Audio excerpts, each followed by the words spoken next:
And so the standard on determining whether or not the police officers complied with the policy is what?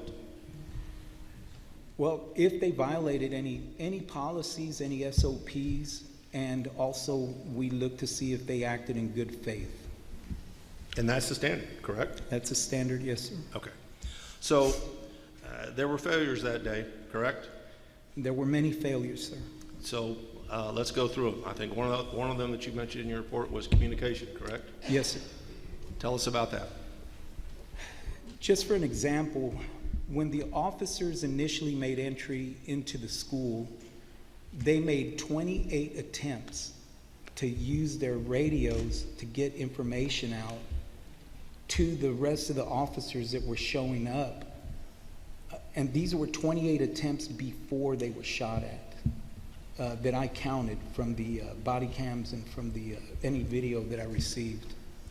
So did that failure of communication affect not only the officers on site, but the other agencies who were coming on site? Yes, sir, because they had no idea what they were facing when they got here until somebody went outside of the building to get on the radio to request help or request breaching tools or whatever they requested once they went outside. And Mr. Prado, with regard to the failures, another one was the report writing, correct? Yes, sir. Tell us about that. So what made it difficult in this case was that the Department of Public Safety, Texas Ranger Division, requested that the officers not write a supplement or not write a written report in their own report writing system. Is that common? It is not common. But that in itself isn't a big deal as long as the internal investigation were to have started at about the same time. But that didn't happen. No, sir. Well, why not? Because the district attorney had requested that we not just this agency, Uvalde PD, but none of the agencies begin any internal interviews or internal investigation, I believe, until the DPS report was complete. And again, it was the Rangers who advised not to do the interviews, correct? Correct. And why is it a problem that the interview was utilized but not a written report? I'm not quite sure what had them make that determination. And let me rephrase that. I'm sorry. I think you said that the interview was not as effective as a written report. Oh, correct? yes, sir. Yes, sir. Why Because is that? any time a police officer goes through an incident, even if it's a simple arrest, the first thing they do, because they're trained for it, is to go back and write exactly what happened on a report. It's going to include details that they may not recollect, a week afterwards. So it's really important for them to write those reports in a reasonable amount of time. Thank you. As far as failures, another one that you mentioned was that there was no leader communicating orders, correct? Correct.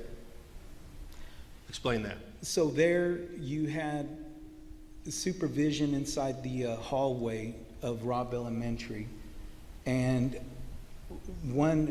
Chief of Police Arredondo was on one side of the building from the south side. And Chief of Police of Uvalde Consolidated Independent School District, right? Yes, sir. Yes, sir. The ISD chief was on the south side of the hallway, and the many other officers were on the north side of the hallway, but there was no communication as to a game plan or what steps to take next.